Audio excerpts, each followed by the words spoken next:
Okay, good day everyone. I'm going to show you how to use the sum of terms in order to solve math problems in arithmetic sequence, or which involves arithmetic sequence. Okay, as for our first example, we will try this one. Find the sum of numbers which are divisible by 3 from 1 to 20. I created this problem. It's because it is easier to check if the answer is correct. Then we will proceed with another example which has a bigger number.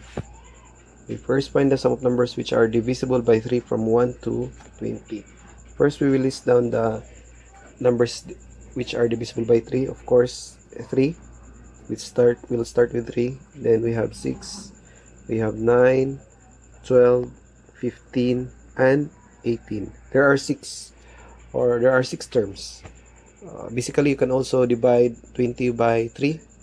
That is 6 point something, but since it is, you just have to round down, so it's 6.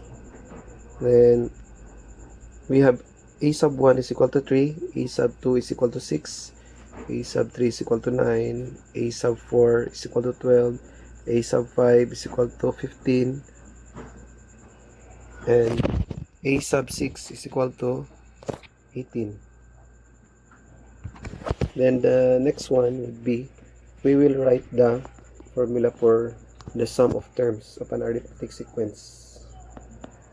So S sub n is equal to n over 2 times 2 times a sub 1 times quantity of 2 times a sub 1 plus quantity of n minus 1 times d.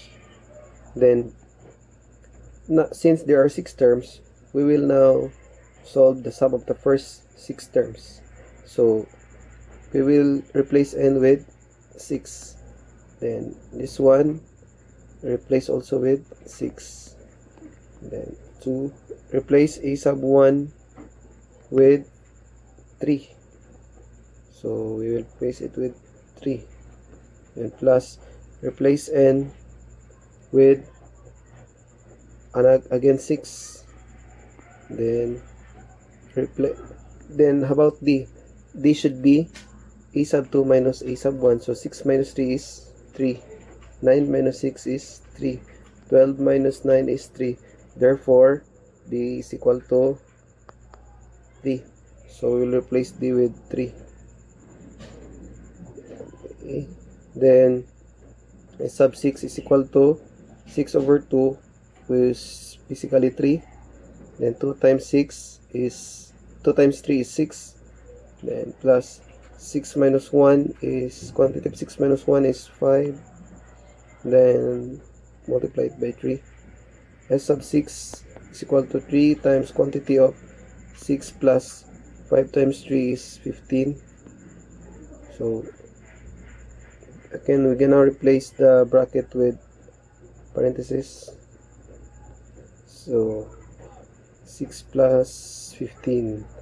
Then S sub 6 is equal to 3 times 21. So X sub 6 is equal to 63. So the answer is 63.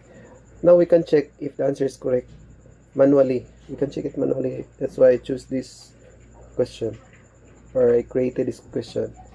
So to check if this is correct, 3 plus 6, we have 9. 9 plus 9, 18. 18 plus 12, 30. 30 plus 15, 45. 45 plus 18, so 45 plus 18 is 63. Okay, now we will try this problem. Find the sum of even numbers from 1 to 500. We will again use the formula for finding the sum of terms.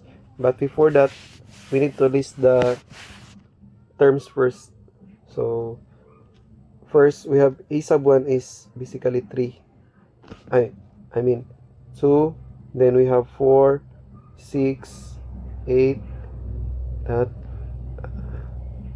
then up to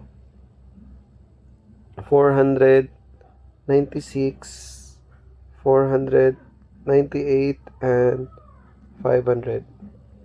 So this would be a sub 1, a sub 2, a sub 3, a sub 4, and since 500 divided by 2 is 250, so this would be the a sub 248, a sub 249, and a sub 250. Now we'll write the formula. Before that, the d is basically 2 because 4 minus 2 is 2, 6 minus 4 is 2.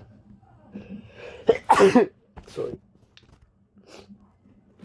Then we will write the formula. A sub n is equal to a sub 1, n over 2 times 2a sub 1 plus quantity of n minus 1 times d. Then we will, since we're going to solve for the sum of terms from 1 to 250, so we'll replace n with 250. So n becomes 250. So n becomes 250. Then a sub 1 should be 2. Then we have n is also 250. Then d is 2. S sub 250 is equal to 250 divided by 2, 125. Then quantity of 2 times 2, 4. 250 minus 1 is 249 times 2. So S sub 250 is equal to 125 times quantity of 4 plus 498. S sub 250 is equal to 125 times 502. S sub 250 is equal to, so multiply 125 by, multiply 502 by 100, so 50,200. Then since 25 is 1/4 of 100, so 1/4 of 50,200 is basically 12,255. So 12,550. Then 12,550 plus 50,200, so the answer should be 62,750. Or if you can't do mental calculation, you just have to multiply this one manually. Okay, so this one should be the correct answer.